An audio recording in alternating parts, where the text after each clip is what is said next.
You're listening to the Everyday Astrology Podcast. I'm Hilary Scott, your astrologer, and this is the forecast for the week of Monday, the 25th of September to October 1st on Sunday. So this week we have a full moon in Aries. It's a supermoon. It's close to the Earth, so it looks a lot brighter.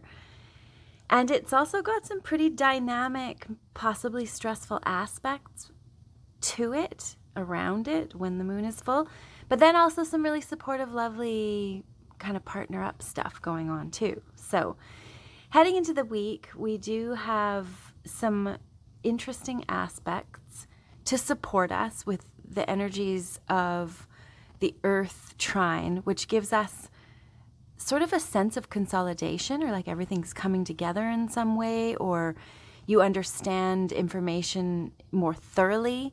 We've just gone into Libra season with the equinox, so our focus has gone from maybe being more, got to get all of our ducks in a row and Virgo oriented, very detailed, very finicky and precise, and into the Libra energy with the Libra sun, which is a lot more sort of wanting to focus on peace and harmony and partnering up and what you want instead of what I want or what do we want. So it is an interesting energy to contemplate as we move to the full moon in Aries. So the Aries is the opposite of Libra, the Aries energy. So this full moon is literally the sun and the moon opposition each other. The sun is in Libra, and the moon, the instincts, the emotional lives of ourselves, is in Aries.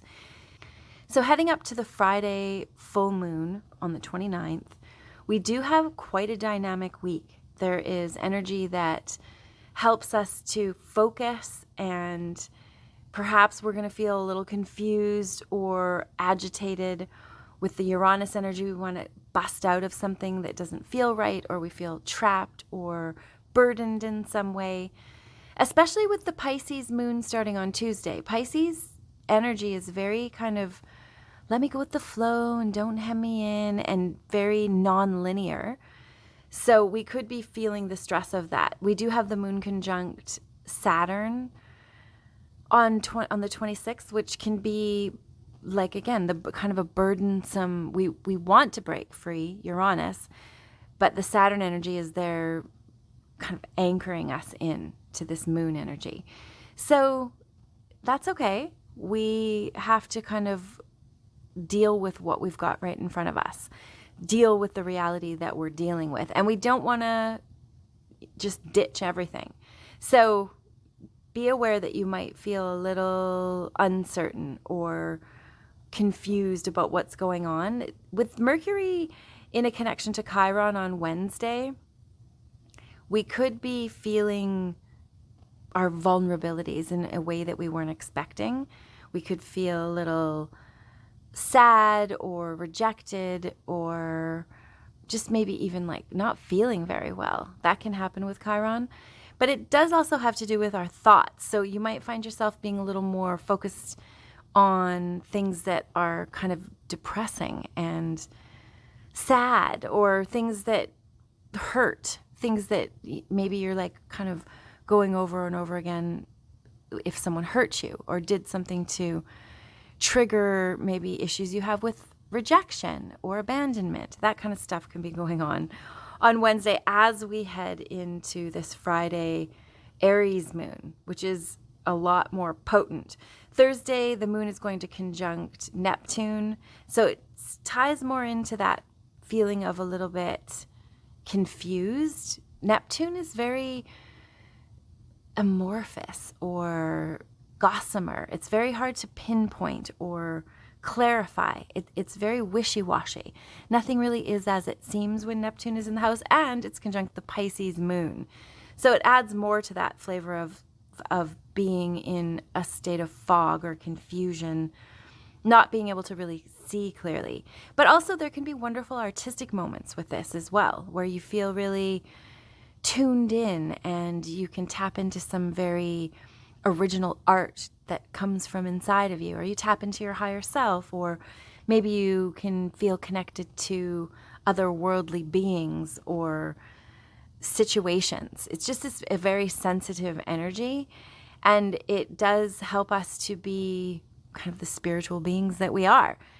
As the moon shifts to Aries, though, that changes. And the moon goes into Aries on Thursday evening around 5:17 p.m., heading into the Friday full moon, which is at 2:57 a.m., so after midnight.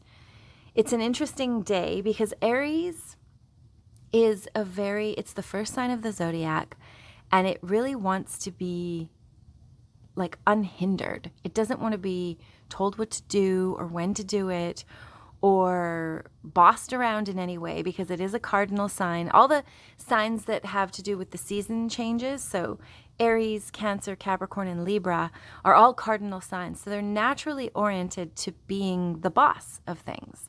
It's just how they're born to be. So Aries as well. It's interesting though, because they all square each other.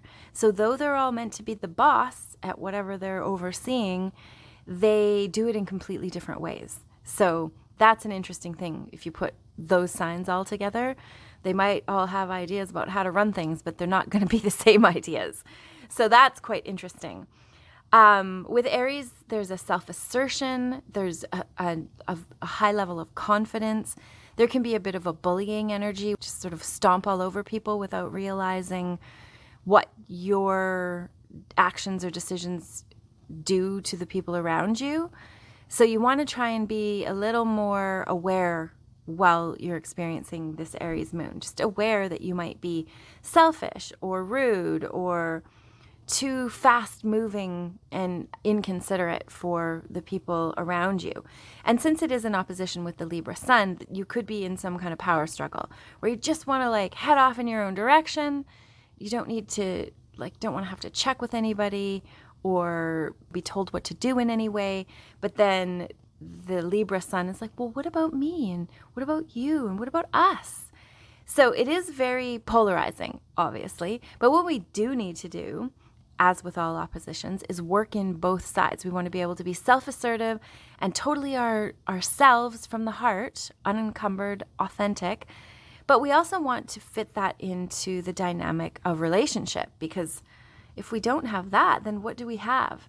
So there would be a push-pull scenario going on where part of you understands that you want to work for the team or within the relationship and be sensitive and considerate and polite, essentially.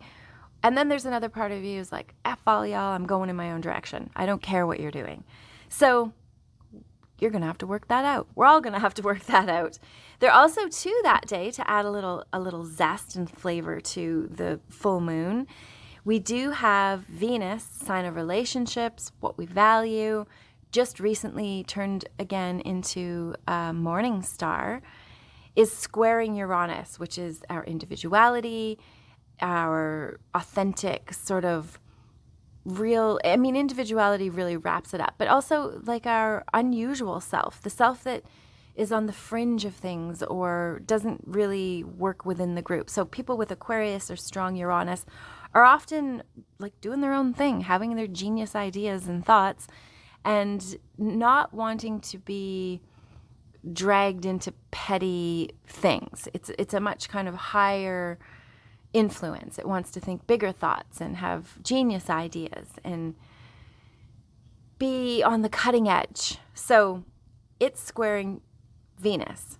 which wants to be cooperative and show things of value and connect and be as one.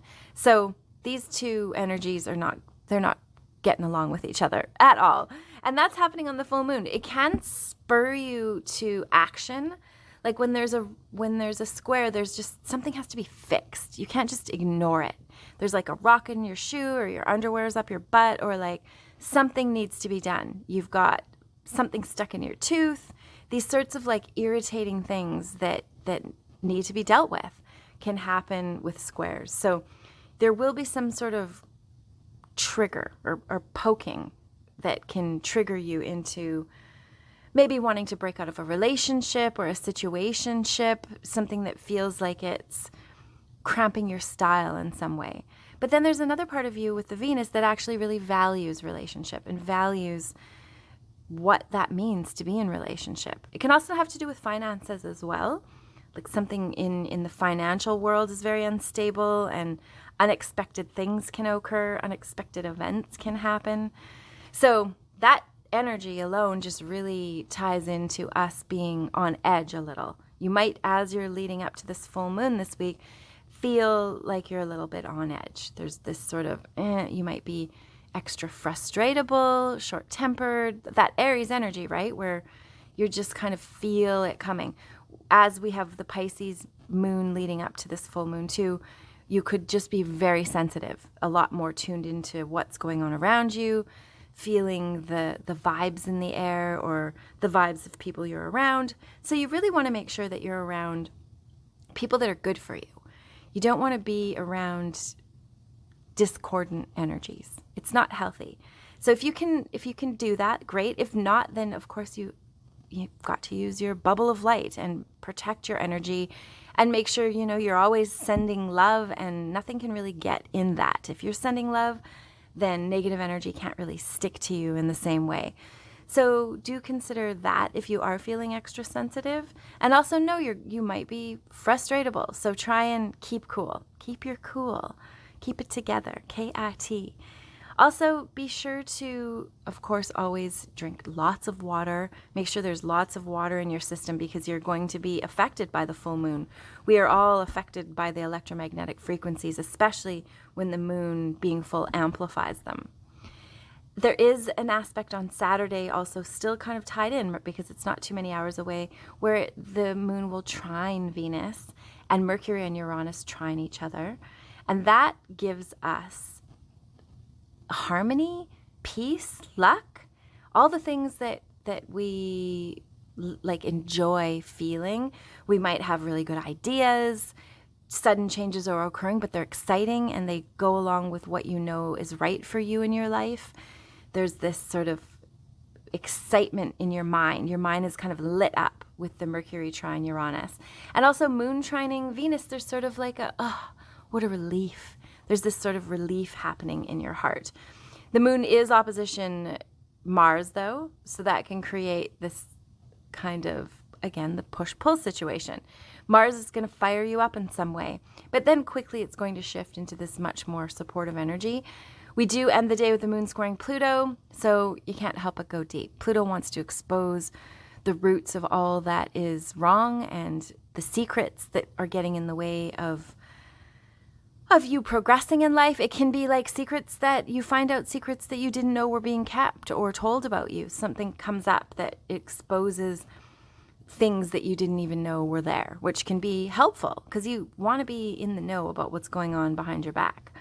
But otherwise, it's a very good day. The weekend is a good weekend. Even Sunday, we've got the Jupiter conjunct the moon, which is an expansion of this Taurian moon energy, which could also, again, have to do with finances. You might be feeling secure. If you can, rest, do the simple things in life, have the simple pleasures, that the smells of coffee or essential oils, like things that are just little and inconsequential can bring such pleasure. Also, you can be tempted, if you're not going to tune into the simple things, to go overboard with Jupiter, especially in Taurus. They like luxury items, luxury things that make you feel special and royal. That could be an issue. So be careful. Just be careful you don't overspend or get yourself into a high interest rate loan for a car that you really just can't live without. Or that's probably not the route you want to take right now. Being conservative, especially with the kind of unpredictable times we're in, is the best bet.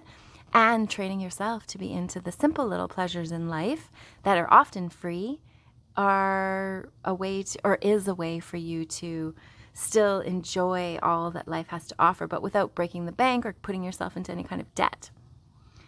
So for this full moon, it would be great for you to write down what you want to create, what you want to release. You might be very much aware of what's gotten in your way, what's cramped your style, what you need to get rid of, what you need to do to step into your authentic self and be your real, true self. that will help. Like with the Aries energy, you can tap into that a little more. You've also got a more sure sense of courage and confidence and certainty. There's this sort of like jump in with both feet energy with Aries, which can often turn out really well, but you also want to be conscious of the decisions you're making. Don't just go off like in some crazy direction. Assess whether it all fits in with the grand plan. And maybe the grand plan's changing right now, but maybe where you were at and where you're trying to go are not in alignment. So this new grand plan is emerging. So let go of what's in your way, let go of fear, let go of being inauthentic. Make sure you are your true and total self as much as you can be, because the more you are, the more things align, the more people align with you, the more situations align with you, and the more you can attract things in your life that will make you happy and feel loved and secure and abundant. So that is it for this week. Enjoy this Aries full moon energy and do make the most of it. Thank you so much for listening, and many blessings.